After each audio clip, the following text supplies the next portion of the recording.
સામાન્ય રીતે ઉનાળામાં પાકતી કેસર કેરી હવે શિયાળામાં પણ આંબા પર ઝૂલતી જોવા મળી રહી છે.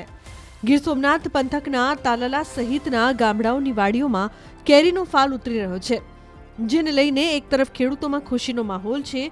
બજારમાં પણ 1 કિલો કેરીનો ભાવ 1000 રૂપિયા મળી રહ્યો છે.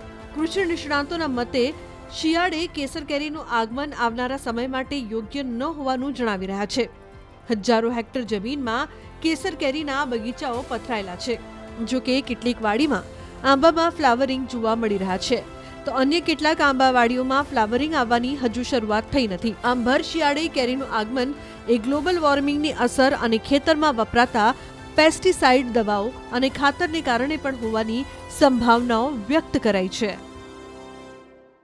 વાતાવરણની અંદર જે પ્રતિકૂળ ફેરફારો થઈ રહ્યા છે, તમે જેમ કીધું એમ સિઝન પ્રમાણેના પાકો માર્કેટની અંદર આવતા હોય, કારણ કે આ આંબાનો પાક છે, કેરીનો ખાસ કરીને શિયાળાની અંદર ફ્લાવરિંગ આવે, અને એનો જે પાક છે ઉનાળામાં આવવો જોઈએ, કારણ કે એને જે ઝાડને સ્ટ્રેસની જરૂર પડતી હોય. પરંતુ ગયા વર્ષ અને છેલ્લા 2-3 વર્ષથી આપણે જોયું છે કે કમોસમી વરસાદ, વાવાઝોડા, ચોમાસાનું જે પીરિયડ છે એ લંબાતો હોય, એના લીધે સતત ભેજ રહેવાને લીધે તમે આ કીધું એમ કે ઘણા જિલ્લાઓમાં ઘણી બગીચાઓની અંદર 1-2 મહિના પહેલાં પણ કેસર કેરી આવી ગઈ, અથવા તો બીજા ઝાડની વેરાયટીઓમાં આવ્યું છે.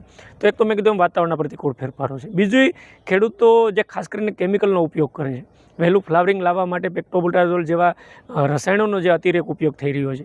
ઝાડની ઉપર પણ સ્પ્રેઇંગમાં પણ રાસાયણિક દવાઓ, ખાસ કરીને જંતુનાશક દવાઓ અને રાસાયણિક ખાતરોનો જે અતિરેક ઉપયોગ થાય છે, એ પણ મને લાગે છે ક્યાંક ને ક્યાંક આડઅસર કરે છે. એટલે આ જે વાતાવરણના પ્રતિકૂળ ફેરફારો થવાને લીધે જે ઝાડની આખી ફિઝિયોલોજી હોય છે, એની અંદર જે ફ્લાવરિંગ અથવા તો એની અંદર જે મોડ આવવાની જે પ્રક્રિયા છે, એમાં વિક્ષેપ પડે છે, અને વહેલું ફ્લાવરિંગ આવી અને કેરી બંધાઈ જતી હોય છે. પરંતુ આવતા દિવસો માટે આ એક ઘાતક છે અને કોઈ સારા સંકેત ન ગણી શકાય. એટલે જાળવણી માટે મારી તો એટલી જ ભલામણ છે ખેડૂત મિત્રોને કે ખાસ કરીને થોડુંક પ્રાકૃતિક ખેતીના કન્સેપ્ટોને અપનાવે, ઓર્ગેનિક ખેતી તરફ જઈએ અને બને ત્યાં સુધી કેમિકલોનો ઉપયોગ ઘટાડીએ. અમારી કેરી તો મોકલી હતી જુનાગઢ જબરભાઈની ત્યાં, બરાબર છે. એમાં જે ક્યાંક આગતારી કેરી કોઈક ડાળમાં આવી ગઈ હતી, એ 5-5 મણ ક્યાંક નીકળી કોઈક આંબામાંથી, બરાબર છે. એ કેરી તો ખવાઈ બી ગઈ ને વેચાઈ બી ગઈ સાહેબ. એનું કારણ એ હતું કે ગયા વર્ષે જે આંબા નહોતા આવ્યા ને એના કારણે, ગરમીના કારણે એ આંબા ફૂટી ગયા હતા. એ ચોમાસામાં આંબા આવ્યા હતા, એ તો ચોમાસાનો સામનો કરીને એટલી કેરી થઈ ગઈ એમ કહો, બાકી કેરી રહી જ નહીં એમ. આજે કેસર કેરીનું અત્યારે જે શિયાળામાં આવી એ આંબામાં ગયા વર્ષે ફ્લાવરિંગ નહોતું? ના, જરાય નહોતા જ આવ્યા. એ આંબા ફૂટ્યા છે સાહેબ. આ જે આંબા ફૂટ્યા જ નહોતા, જે નહોતા આવ્યા ને એ જ આંબાએ કેરી આપી છે. ને ઘણી જગ્યાએ કેરી હતી એમ. ખોડિયારમાં નગરપાલિકાના બગીચામાં હતી, ઉગનાથવાડીમાં હતી, જંગલેશ્વરવાડી વિસ્તારમાં હતી, પછી કેવી સાહેબના આંબામાં હતી કેરી સાહેબ, બધામાં હતી કેરી.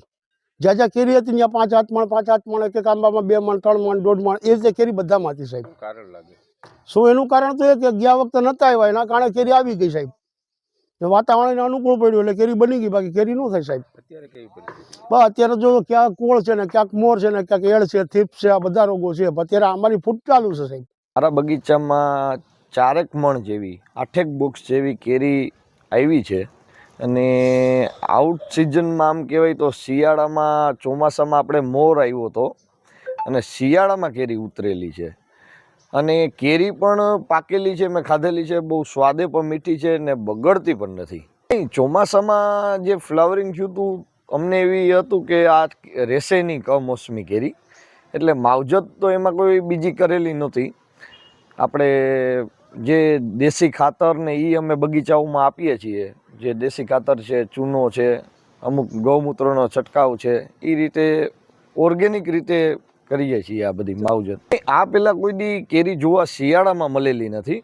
આ બગીચો છે તો મારા દાદાના વખતનો, વિક્રમભાઈ કરશનભાઈ કોડિયાતર વખતનો, મારા દાદાના વખતનો બગીચો છે. 70-80 વર્ષ જૂના ઝાડ છે. તો એટલી કેરી કોઈ દી આવેલી નથી અમને સાંભળે ત્યાં લગી. કારણમાં તો મને પણ એવું લાગે છે ગ્લોબલ વોર્મિંગની અસર હોઈ શકે, કમોસમી કેરી આવેલી છે. વૈજ્ઞાનિકો એમ કહે છે કે જળવાયુ પરિવર્તનને હિસાબે શિયાળે જે બોર આવતા એ ઉનાળે પણ આવે છે, ચોમાસે પણ આવે છે. આપણે બોરડી હોય આપણા ખેતરને હેઠે, તો એમાં એની ઋતુ પ્રમાણે હતું, એ ઋતુ ચક્ર આખું બદલાઈ ગયું છે. આખા વિશ્વની અંદર યુદ્ધને કારણે, ગ્લોબલ વોર્મિંગ, જળવાયુ પરિવર્તનના હિસાબે એટલું બધું પર્યાવરણને નુકસાન થયું છે કે એની જે મોસમ છે એમાં બદલાવ આવી ગયો છે. શિયાળે પણ કેરી આવે, ચોમાસે પણ આવે, અને ઘણા યાર્ડમાં એના ખોખા વેચાય છે. પણ આપણા વિસ્તારમાં પણ એવું બને છે ઘણે ઠેકાણે તાલાળામાં, કોડીનારમાં કે ઘણે ઠેકાણે અમારા ચોમાસામાં અમારા ગામમાં ઘણે ઠેકાણે મોર હતો ને કેરી આવી હતી. તો હવે એ તો બધી કુદરતી ફેરફાર થઈ ગયો.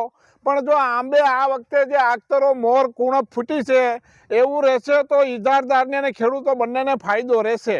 અત્યારે શું છે આંબાઓની હાલત? આંબા ફૂટવામાં છે અત્યારે. તમે આંબા નજર કરો તો મોર છે એ કુણપ કાઢવા માંડ્યો છે, અને આગતરો મોર આવે તો બંનેને ફાયદો થાય, ખેડૂતોને પણ ફાયદો થાય ને ઈજારદારને પણ ફાયદો થાય, અને જે કેરીના રસિયા છે એ લોકોને સ્વાદનો આનંદ મળે.